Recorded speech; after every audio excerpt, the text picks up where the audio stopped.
कुछ मांगे पिता उन्हें देता है,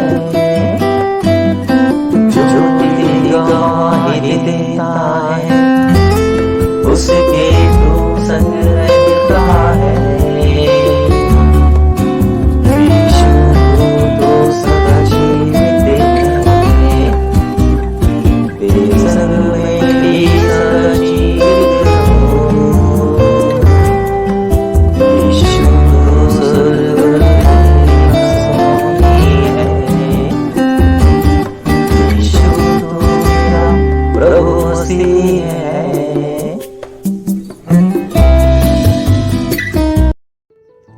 सृष्टिकर्ता, सर्वशक्तिमान, सर्वाधिकारी, परम पवित्र तेजोमय परमेश्वर पिता का, राजाओं का राजा, प्रभु का प्रभु, ईश्वर का ईश्वर, प्रभु यीशु मसीह के नाम से मैं स्तुति और धन्यवाद करता हूँ। और आज के इस दिन और समय के लिए भी मैं स्तुति धन्यवाद करता हूँ। और आप सबों को जो आप प्रभु यीशु मसीह के नाम में बुलाए हुए, चुने हुए और विश्वासी हैं, राजाओं का राजा, प्रभुओं का प्रभु, ईश्वर का ईश्वर, प्रभु यीशु मसीह के नाम में आप लोग को शांति और जय प्राप्त होता रहे। तो मैं आप लोग से जो ये स्वागत शब्द कह रहा हूँ, ये कोई विचित्र बात नहीं कह रहा हूँ। परमेश्वर की ओर से जो आप लोग के लिए है वही मैं कह रहा हूँ। यूहन्ना 14 अध्याय का 27 वचन, प्रकाशित वाक्य 17 अध्याय का 14 वचन आप पढ़ेंगे तो जानेंगे ये वचन आप लोग के लिए है। जब हम शालोम कहते हैं तो शालोम का मतलब यही है, आप लोग को शांति मिले, शांति मिलती रहे। प्रभु यीशु मसीह के जी उठने के बाद अपने लोगों से जो प्रभु यीशु मसीह ने पहला संबोधन किए वही है शालोम।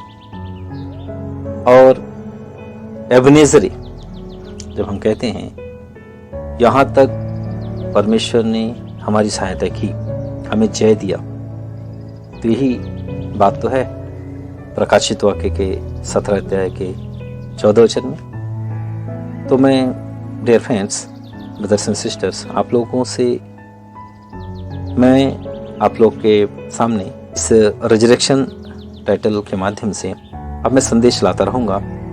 इस में प्रश्नोत्तर होंगे और समस्या का समाधान होगा। कुछ रियल टॉपिक्स भी होंगे जो आत्मिक जीवन से और बाइबल से संबंधित होंगे। और आप लोग के जीवन में कोई प्रश्न हो, आप लोग के जीवन में कोई प्रश्न हो जिसका उत्तर जानना चाहते हो, आप लोग के जीवन में कोई समस्याएं हो जिसका समाधान चाहते हो, बाइबल से संबंधित कोई प्रश्न आप लोग के जहन में हो जिसका उत्तर आपको ना मिला हो, तो आप कमेंट कर बता सकते हैं।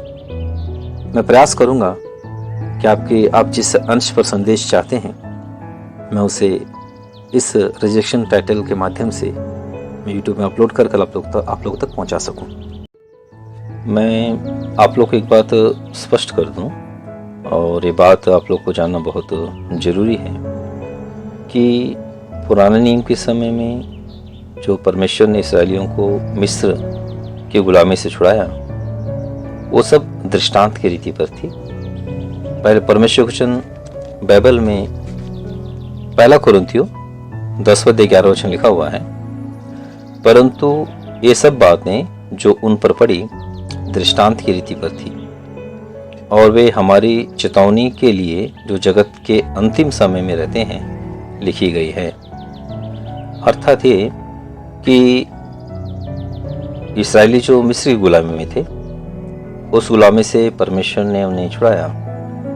ये अंतिम युग में अर्थात अनुग्रह युग में, जब प्रभु यीशु मसीह के नाम से लोगों को छुटकारे का सुसमाचार सुनाया जाएगा, इन दिनों में समझने के लिए उन दिनों में परमेश्वर ने उन सारी घटनाओं को घटने दिया। ये परमेश्वर के नियंत्रण में ही था, क्योंकि देखा जाए बाइबल में उत्पत्ति की पुस्तक के 15 अध्याय में परमेश्वर अब्राहम से कहता है कि तुम्हारे जो संतान होंगे वो पराये देश में परदेसी होकर रहेंगे और 400 वर्ष तक का उनके गुलाम होंगे। 400 वर्ष मतलब 4 पीढ़ी। अभी तक अब्राहम के लिए शारा के द्वारा कोई संतान उत्पन्न नहीं हुआ था। ऐसी दशा में परमेश्वर अब्राहम से इन बातों को कहा। अब्राहम का प्रश्न था, हे परमेश्वर, मैं कैसे जानूं कि तू मुझे वारिस देगा? या अब्राहम जानना चाह रहा था कि तू मुझे कैसे आशीष देगा, कैसे मेरे संतान आकाश के तारों की नाई और समुद्र के तीर के बालू के किनकों के नाई उतने विस्तृत कैसे होंगे। तो परमेश्वर ने अब्राहम से ये वादा किया कि संतान तो होगा ही, पर इतने ज़्यादा होंगे कि आकाश के तारों के तुल्य होंगे और समुद्र के तीर के बालू के किनकों के तुल्य होंगे। और इन्हीं बातों को समझाते हुए परमेश्वर यहोवा ने अब्राहम से कहा कि वे 400 वर्ष तक का परदेशियों के गुलाम होंगे। और ध्यान देने की बात है कि संतान के विषय में वादा करते समय वह गुलामी की बात हो रही है। और बाद के दिनों में वो सब हुआ। अब्राहम से तो एक ही संतान हुआ था, इसहाक के 2 संतान हुए, उसमें से एक ही चुना गया, याकूब के 12 संतान हुए और उसके संतान में से एक यूसुफ मिस्र गया और वहाँ पर वो राजा का बाद का राजा बना।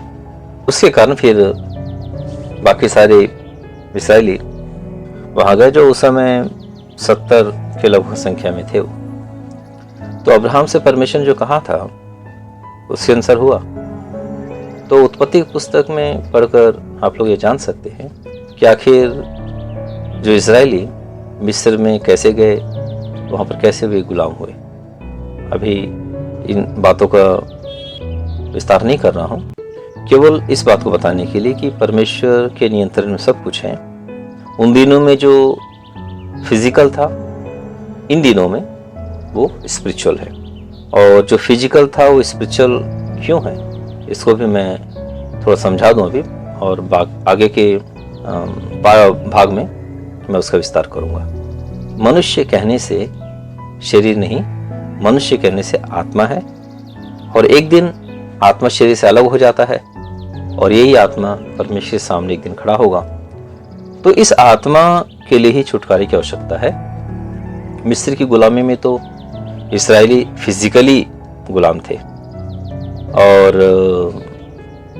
हमारा भारत देश भी जब अंग्रेजों की गुलामी से छूटा, बाद में स्वतंत्रता दिवस मनाने लगे, तो फिजिकली रीति से स्वतंत्र तो हो गए, पर स्पिरिचुअली स्थिति से क्या स्वतंत्र हो गए? तो इसका उत्तर लगभग सब जानते हैं कि स्पिरिचुअली स्वतंत्र नहीं हुए हैं, क्योंकि वो आदतें जिसको सीख लेते हैं वो आदतें ही दिखाती है कि उन आदतों के वे गुलाम हैं। इसी बात को बाइबल कहता है कि जो कोई पाप करता है वो पाप का दास है। अब पाप बोलने से वो फिजिकली नहीं है, और पाप से कोई भी वस्तु नहीं छुड़ा सकता, कोई मनुष्य छुड़ा नहीं सकता, और जब तक इस पाप से एक मनुष्य की आत्मा को छुटकारा ना मिले वो व्यक्ति स्वतंत्र हो नहीं सकता। पाप की मजदूरी मृत्यु है।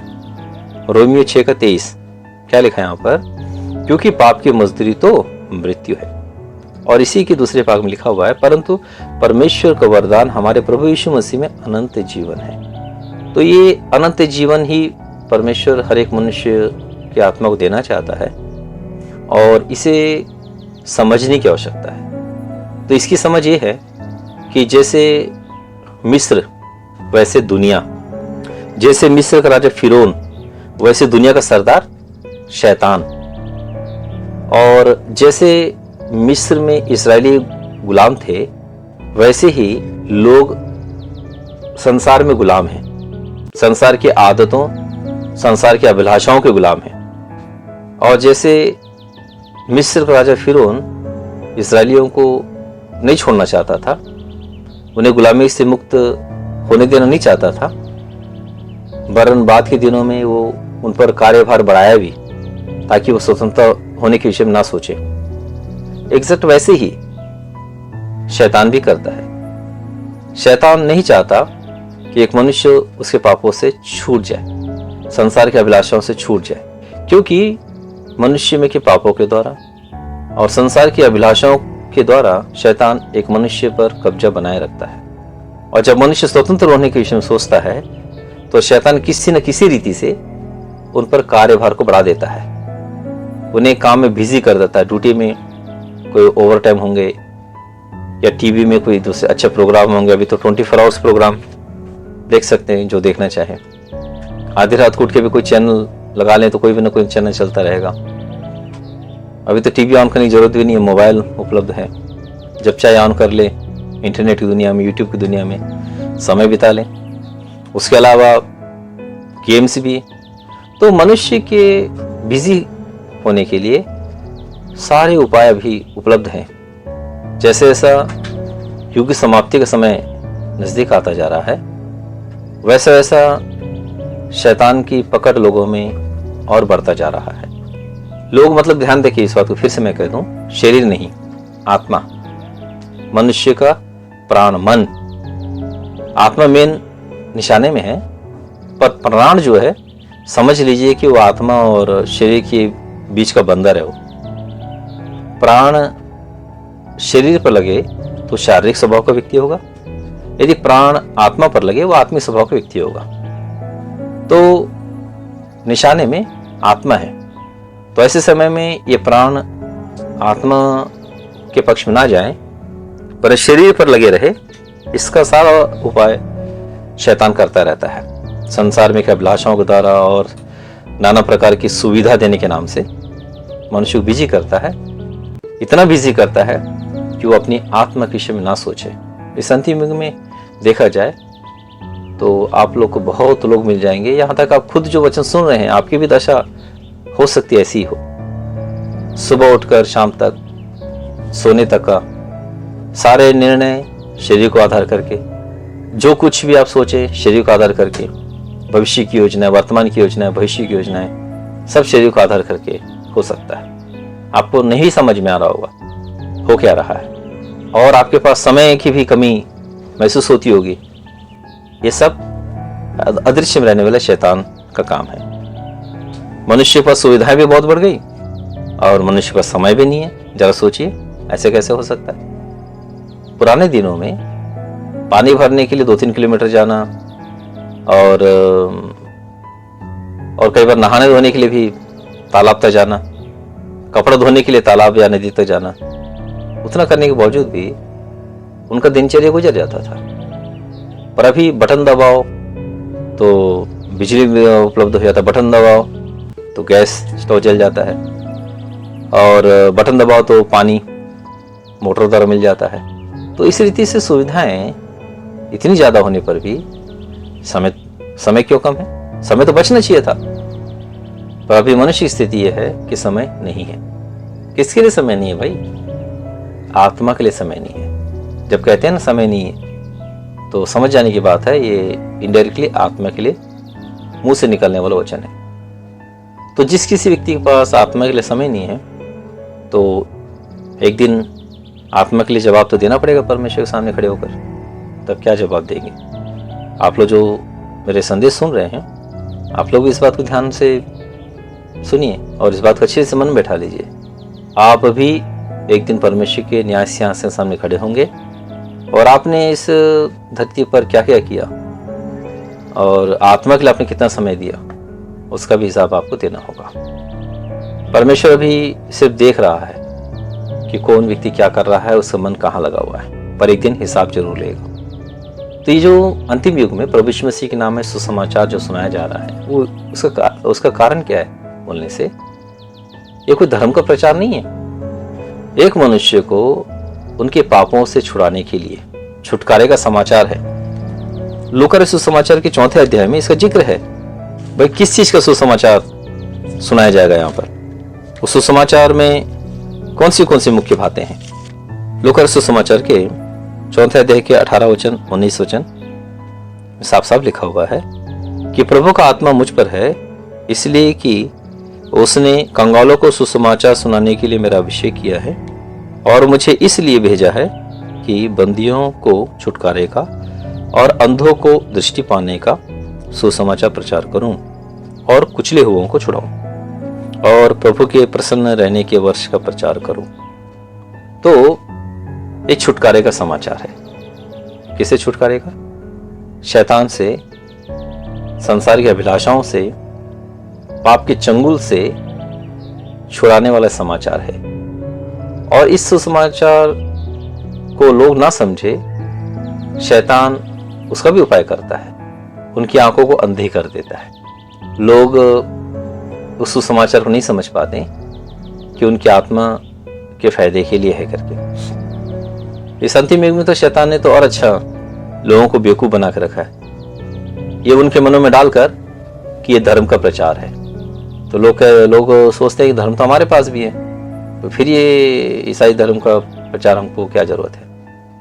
पर दुनिया के सारे लोगों को ये बात जानने की आवश्यकता है कि प्रभु यीशु मसीह के नाम में सुनाए जाने वाला सुसमाचार ये धर्म का प्रचार नहीं है, एक मनुष्य की आत्मा को छुटकारा देने वाला प्रचार है। तो यहाँ पर थोड़ा स्पष्ट करना चाह रहा हूं कि जैसे मिस्र की गुलामी से इसराइली छुड़ाए गए, वैसे ही परमेश्वर चाहता है कि हर एक मनुष्य को शैतान के चंगुल से, संसार की अभिलाषाओं से, पाप के दलदल से, मृत्यु के भय और बंधनों से भी छुड़ाएं।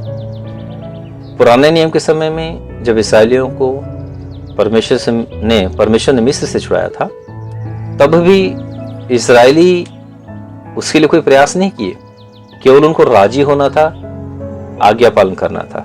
पर छुटकारा परमेश्वर की सामर्थ्य से ही मिली, और वो भी उस समय परमेश्वर ने उस समय के मिस्र को तहस नहस करके इसराइलियों को वहां से छुड़ाया। बाद में फिर उनकी सेना जब पीछे आई तो लाल समुद्र डुबाकर मार डाला। उस तरीके को परमेश्वर ने उस समय अपनाया था। पर इस अंतिम युग में जब एक मनुष्य को फिजिकली नहीं, स्पिरिचुअली परमेश्वर जब छुड़ाना चाहता है, तो इसका जो डेफिनेशन ये है कि मनुष्य के भीतर जागरूकता और प्रेरणा उत्पन्न करके, समझाकर, एक मनुष्य को सुसमाचार की समझ देकर उन्हें छुटकारे की अग्रसर करना, और जो मान जाते हैं उन्हें अपना आत्मा देकर अदृश्य में सिक्योर करना। दृश्य में इंसान वैसे ही रहता है, उसी जगह में रहता है, उसी परिवार में रहता है, उसी जॉब को करता रहता है जैसा वो पहले था, जिस परिवार में था, जिस लोकेलिटी में था, जिस फैक्ट्री में या ऑफिस में काम करता था। इंसान रहता वही है, फिजिकली वो नहीं बदलता, पर भीतर से बदल जाता है। उसके हृदय बदल जाता है, उसके विचार बदल जाते हैं, उसकी भावनाएं बदल जाती हैं, उसके जीने का उद्देश्य बदल जाता है, और परमेश्वर को भय मानने लगता है, परमेश्वर के पवित्र आत्मा से भर जाता है, और इस धरती पर ही वो स्वर्ग का अनुभव करने लगता है। उसी से वो खुश और संतृप्त रहता है, उसी में आनंदित होता है। उसका समाचार लोगों को सुनाने में वो आनंद महसूस करता है। जैसे यूहन्ना ने भी कहा कि हम इसलिए सुनाते हैं ये समाचार कि हमारा आनंद पूरा हो। तो एक मनुष्य का आत्मा छुटकारा पाने के लिए उसे यह जानने की आवश्यकता है कि उसके लिए परमेश्वर ने क्या उपाय किया है।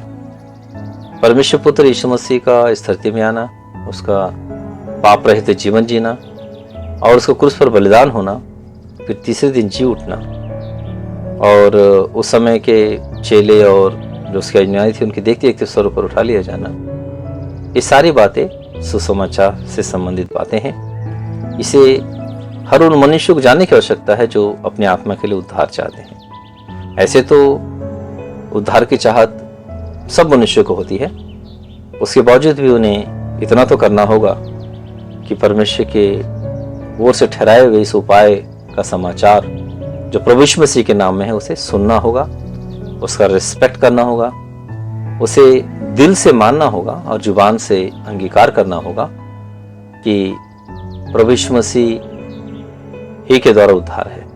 परमेश्वर ने इसे ही ठहराया है, ऐसे ही ठहराया है। यहाँ पर मैं इस बात को भी स्पष्ट कर दूं, जब बाइबल में परमेश्वर का राज्य करके है तो वो भौतिक दुनिया पर भी परमेश्वर के नियंत्रण को दर्शाता है।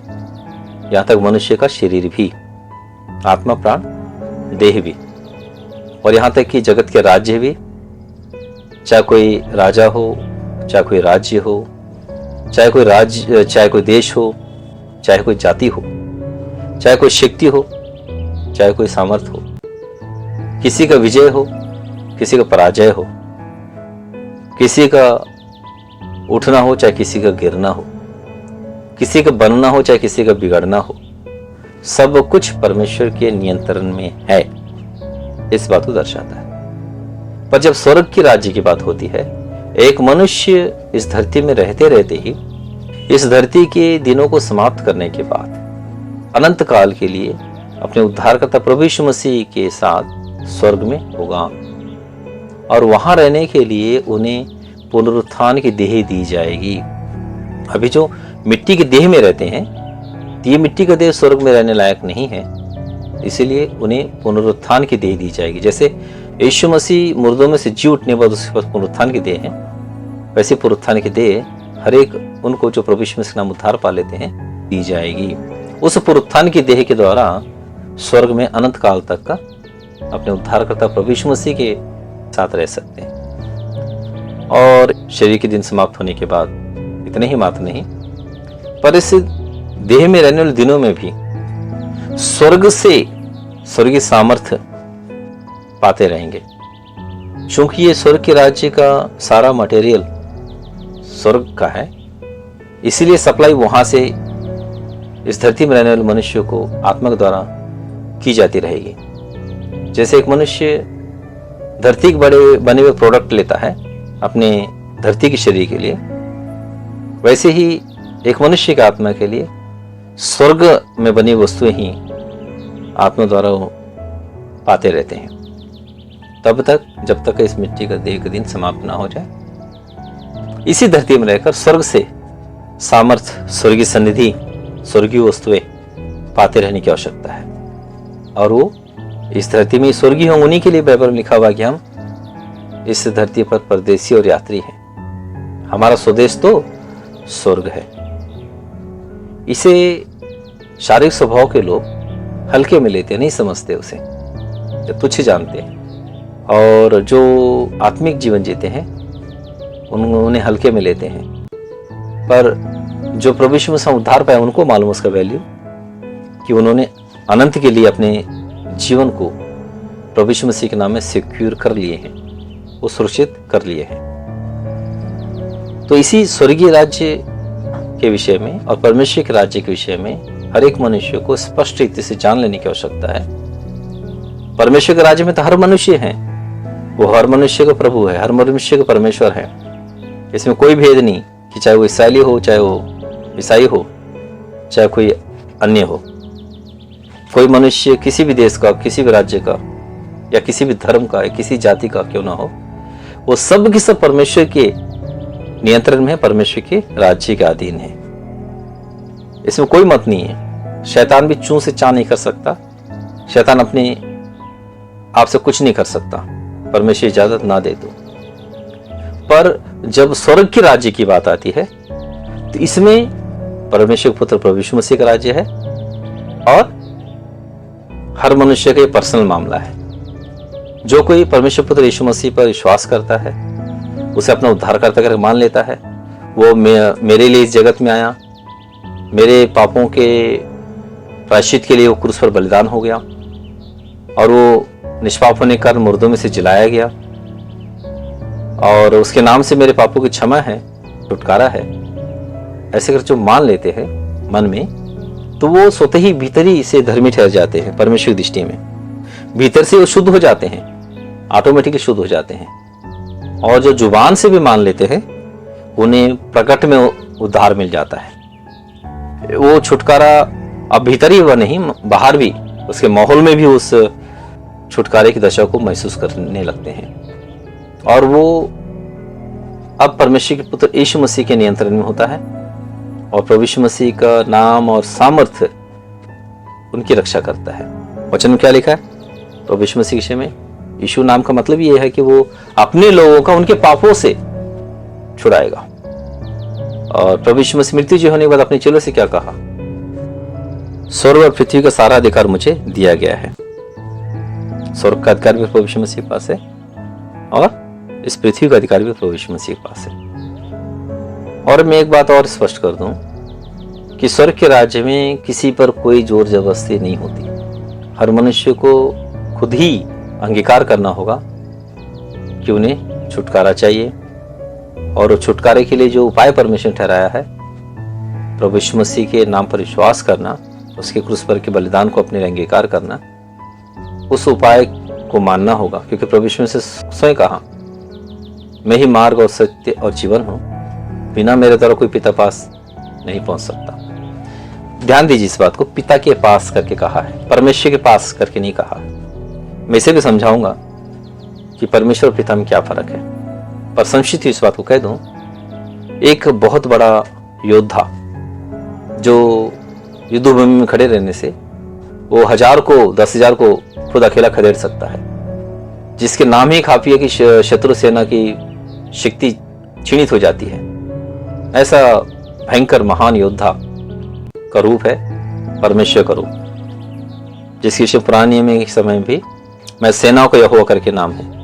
पर वही जब महान योद्धा अपने घर आता है तो घर में उसका जो बेटा बेटी होती है उन्हें गोद में लेकर खिलाता है, उनके सीने में बैठाता है और उनसे हंसी मजाक करता है, उनके रिक्वायरमेंट्स पूरी करता है। तो ये जो कोमल भावना है, प्रेम भावना है, ये पिता का भाग है।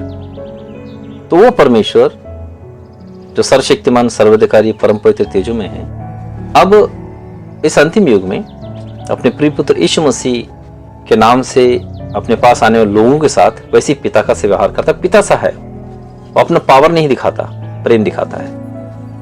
मतलब ये है, परमेश्वर को पिता के रूप में जानना हो, पिता के रूप में पाना हो, पिता के प्रेम को पाना हो, परमेश्वर के प्रेम को पाना हो, तो उसके न्याय सिंहासन सामने पढ़ने से बचना चाहते हो, परमेश्वर की प्रसन्नता में शामिल होना चाहते हो, परमेश्वर को पिता के रूप में चाहते हो, ये चाहते हो कि परमेश्वर मुझसे एक पिता के समान व्यवहार करें, तो एक ही एक रास्ता है, वो रास्ता है प्रभु यीशु मसीह। प्रभु यीशु मसीह के अलावा और कोई रास्ता नहीं है। यदि आप में से कोई जो मेरा संदेश सुन रहे हैं, आप परमेश्वर के सामने खड़ा होना चाहते हैं, तो प्रभु यीशु मसीह की जरूरत नहीं है, क्योंकि परमेश्वर के सामने हर किसी को खड़ा होना ही है। तो ऐसे समय में परमेश्वर उनसे जो व्यवहार करेगा वो पिता का समान नहीं करेगा। कैसे व्यवहार करेगा फिर? हर किसी के मन में क्या क्या है उसके अनुसार वो न्याय करेगा, मतलब उन्हें फल देगा। यिर्मयाह 17 अध्याय के 9-10 वचन के अनुसार, उस वचन को एक बार आप पढ़ लें, जो वहां लिखा है, मैं यहोवा मन की खोजता और हृदय को जांचता हूं, ताकि प्रत्येक जन को उसकी चाल चलन के अनुसार अर्थात उसके कामों का फल दूं। इस काम को करने के लिए परमेश्वर तैयार है। आप में से जो कोई संदेश सुनना चाहते हैं, प्रभु यीशु मसीह के नाम में सुसमाचार ग्रहण नहीं करना चाहते हैं, ये सोचते हैं कि प्रभु यीशु मसीह की जरूरत ही नहीं है, हम तो डायरेक्ट परमेश्वर के पास जा सकते हैं, तो आप बेशक जा सकते हैं, कोई आपको नहीं रोकेगा। पर वहां जाने से आपको क्या मिलेगा उसे तो अभी आप सुन ही लीजिए, समझ ही लीजिए। ये वही बात है जो यिर्मयाह 17 अध्याय के 10 वचन लिखा हुआ है। परमेश्वर आपका इंतजार कर रहा है, जाना चाहे तो जाइए। वो आपके मन को खोज रहा है, आपके हृदय को जांच रहा है कि आपके मन में, आपके हृदय में जो कुछ है उसके अनुसार आपको फल दे दे।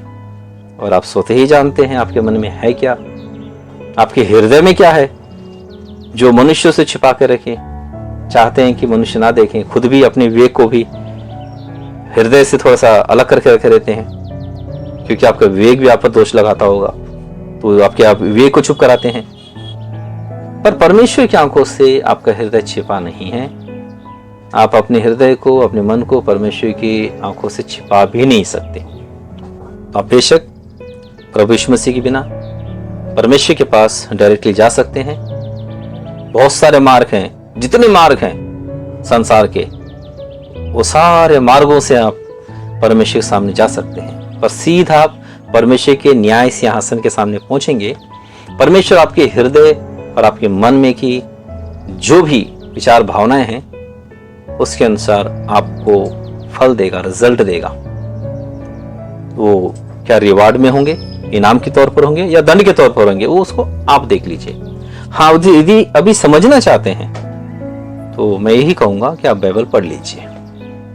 बाइबल में बात स्पष्ट रीति से लिखा हुआ है कि परमेश्वर कौन है, और मनुष्य किस दशा में है। परमेश्वर सर्वशक्तिमान है, सर्वाधिकारी है, वो परम पवित्र है, पाप को देखकर बर्दाश्त नहीं कर सकता, वो जलन रखने वाला ईश्वर है।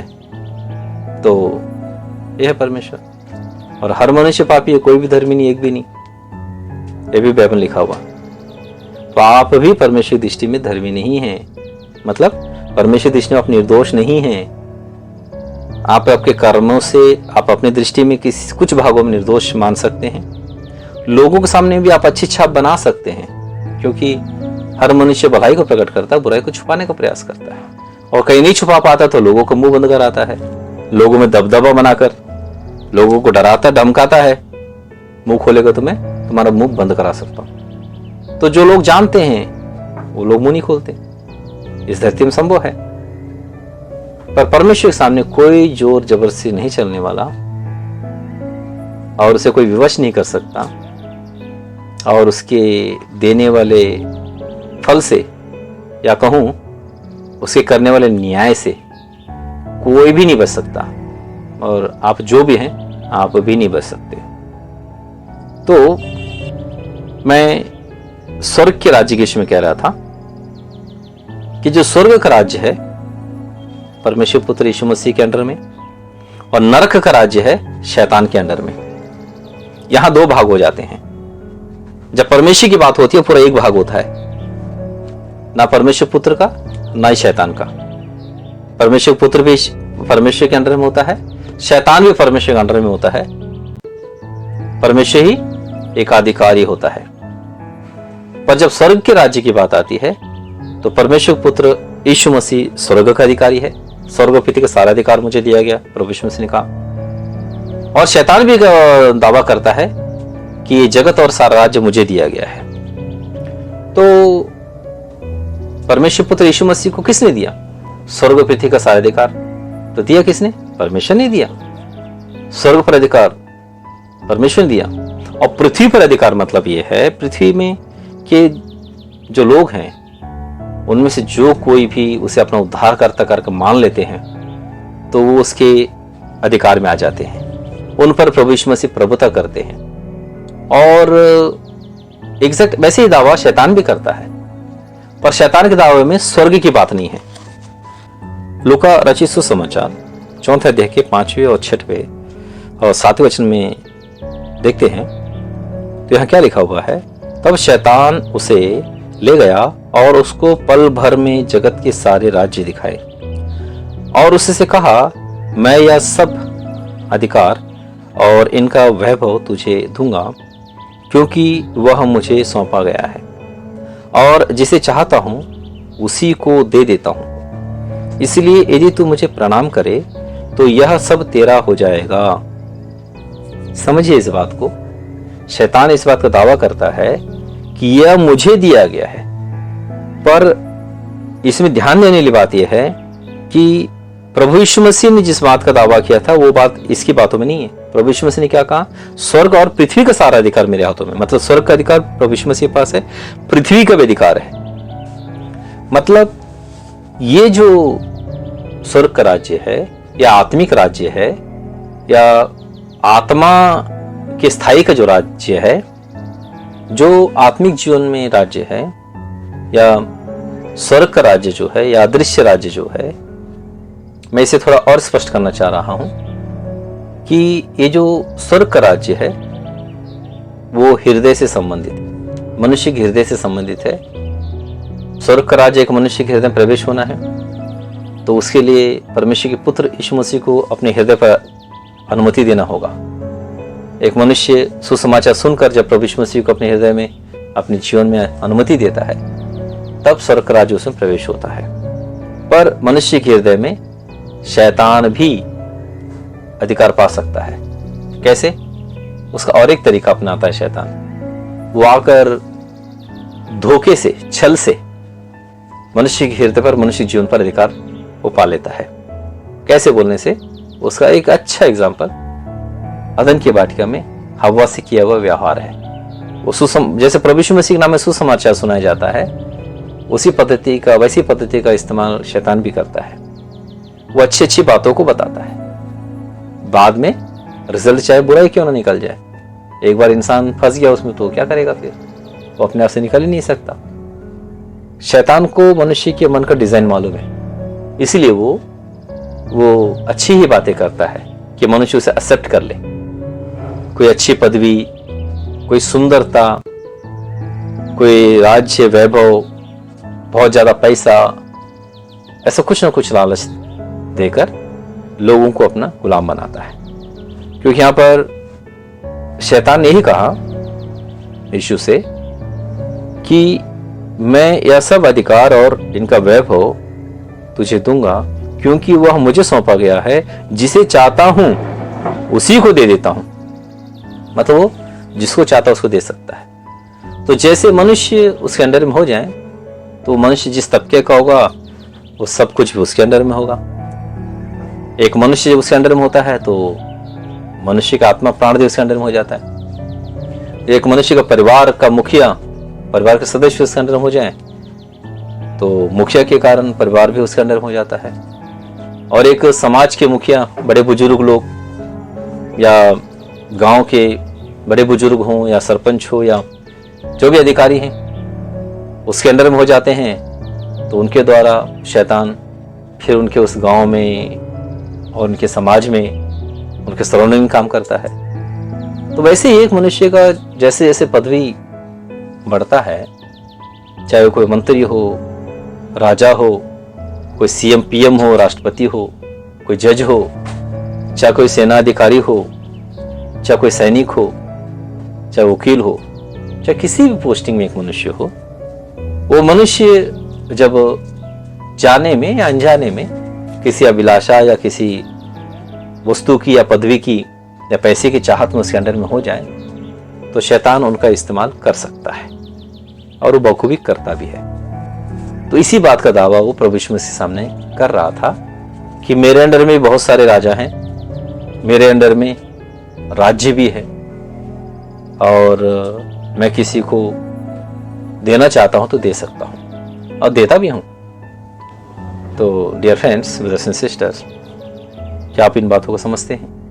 नहीं समझते तो आज समझ लीजिए और ये भी चेक कर लीजिए कि आप किसके अंडर में हैं। आप ये नहीं कह सकते कि मैं किसी के अंडर में नहीं हूं, मैं स्वतंत्र हूं। ऐसा हो ही नहीं सकता, क्योंकि आत्मिक लोक में दो ही पावर काम करते हैं, एक परमेश्वर के पुत्र यीशु मसीह का या शैतान का, प्रकाश का या अंधकार का, भलाई का या बुराई का, पवित्रता का या अपवित्रता का, जीवन का या मृत्यु का, स्वर्ग का या नरक का, चंगाई का या बीमारी का। जितना मैं अभी गिन दिया हूं इसमें से बीच का कोई जगह नहीं है, या तो इधर या तो उधर। और इसी विषय में प्रभु यीशु मसीह न्याय करेंगे। प्रकाशित वाक्य के आखिरी अध्यायों को आप पढ़ के देखेंगे तो वहां पर जो दंड की बात है वो भी आग और गंधक से जलते हुए कुंड में डाले जाने की बात है। चाहे शैतान को डाला जाएगा, शैतान के जो दूत हैं वो डाले जाएंगे, शैतान की ओर से जगत में ठहराया गया झूठा भविष्यवक्ता वो भी डाला जाएगा, शैतान की ओर से जो नेता होगा, मतलब लीडर बनकर संसार में कईयों को अपनी ओर खींचेगा शैतान के लिए, वो भी डाला जाएगा। और फाइनली वो सब अनुयायी भी जो शैतान के झूठे भविष्यवक्ता के द्वारा और शैतान की ओर से ठहराए हुए लीडर के द्वारा जो बहुतों को तरह तरह के टेक्निक से लोगों को अपनी ओर खींचेगा, वो सब भी वो आग और गंधक से जलते हुए कुंड में डाले जाएंगे। वो सब भी मतलब उनकी आत्माएं डाली जाएंगी, इसलिए डाली जाएंगी कि उन्होंने शैतान के उस लीडर का आह्वान को अंगीकार करके उसके अंडर में हो गए और इनडायरेक्टली शैतान के अंडर में हो गए। तो शैतान जहां जाएगा वो वहां जाएंगे, शैतान आग और गंधक से जलते हुए कुंड में डाला जाएगा तो वो भी डाली जाएगी, मतलब उनकी आत्माएं डाली जाएंगी और फाइनली उसके ऊपर से उस कुंड का डोर बंद कर दिया जाएगा और उस पर मोहर लगा दी जाएगी, वो उसे फिर खोला नहीं जाएगा। ये सत्य बात है। पर प्रभु यीशु मसीह के नाम पर जो विश्वास करते हैं प्रभु यीशु मसीह को अपने जीवन पर अधिकार देते हैं, प्रभु यीशु मसीह के अंडर में अपने आप को सौंप देते हैं, उन्हें के पापों के लिए यीशु क्रूस पर बलिदान हो चुका, इसलिए उनके पापों की सजा उन्हें नहीं मिलती और उन्हें क्षमा प्राप्त होती है।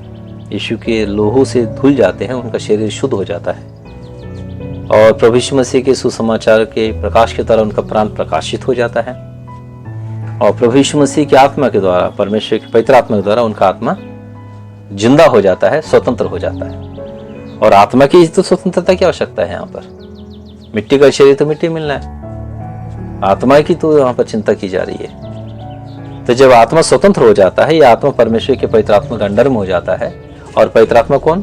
परमेश्वर का आत्मा। जब पवित्र आत्मा के अंडर में किसकी आत्मा सुरक्षित हो जाता है तो फिर उसे शैतान भी छू नहीं सकता, वो पूरी तरह से सुरक्षित हो जाता है। और जब इस मिट्टी के देह एक दिन समाप्त हो जाते हैं तो वो आत्मा इस शरीर से, मिट्टी के शरीर से स्वतंत्र हो जाता है, क्योंकि आत्मा और शरीर के मध्य में एक चांदी का तार होता है। सबोपदेशक पुस्तक में बात का जिक्र है। ये तार टूट जाता है।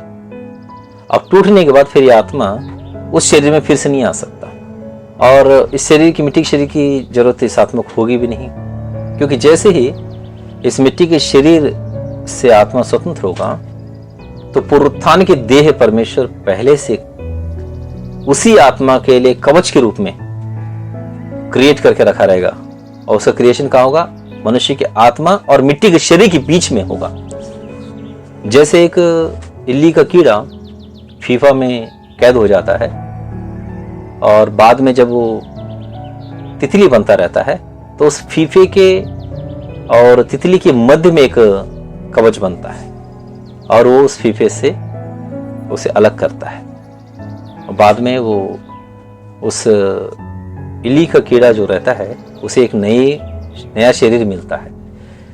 उस शरीर के द्वारा वो उस फीफे से स्वतंत्र हो जाता है। इससे बड़ा एग्जाम्पल मैं समझता हूँ एक मनुष्य के लिए जरूरत नहीं है। आप लोग जो सुन रहे हैं, आप लोग के लिए भी इससे बड़े एग्जाम्पल की जरूरत नहीं है, मैं समझता हूँ, क्योंकि ये सब हमारे जानकारी में रहने वाली बातें हैं। तो जैसे ही इस मिट्टी के देह के दिन समाप्त हो जाएंगे तो समझ लीजिए इल्ली के कीड़े का समय समाप्त हो गया। पर जैसे ही इल्ली कीड़े का समय समाप्त होने के बाद उसमें कुछ समय बाद तितली बनकर प्रकट होता है, वैसे ही हमारा जो प्रभु यीशु मसीह में विश्वास करते हैं, उसके नाम पर उतार पाए हैं, तो हमारे आत्मा के लिए पुनरुत्थान की देह बन चुकी होगी। हाँ, और जैसे हमारे मिट्टी के शरीर से आत्मा अलग होगा तो पुनरुत्थान की देह के द्वारा के साथ ही होगा और पुनरुत्थान की देह के साथ के द्वारा ही आगे बढ़ेगा। इसे समझने की आवश्यकता है। आप प्रार्थना करें, प्रभु इस बात की समझ देंगे। मैं समझता हूँ, इसलिए मैं कहता हूँ। प्रभु आप सबों को भी इन बातों की समझ दें और प्रभु आप लोगों पर दया करें। परमेश्वर पिता का प्रेम आपको आकर्षित करे। प्रभु यीशु मसीह का अनुग्रह जो निर्दोष ठहराता है, वो अनुग्रह आप लोगों को प्राप्त हो। पवित्र आत्मा की संगति और सहभागिता, पवित्र आत्मा की संगति सहभागिता अर्थात स्पिरिचुअल प्रैक्टिकल लाइफ, वो आप लोगों को प्राप्त हो, मैं ही चाहता हूँ। परमेश्वर पिता आपके मन की आंखों को ज्योतिर्मय करें, उसके पहचान में बढ़ने हेतु ज्ञान और प्रकाश की आत्मा आपको दें, आपके मन की आंखों को ज्योतिर्मय करें। आमीन। God bless you. जो तुझसे प्रेम रखता है वो आज्ञा पालन करता है, जो तुझे बनाता है वो होगा फलवंत है। तेरे नाम से जो कुछ मांगे पिता उन्हें देता है, जो तेरी गवाही देता है उसके तू संग रहता है।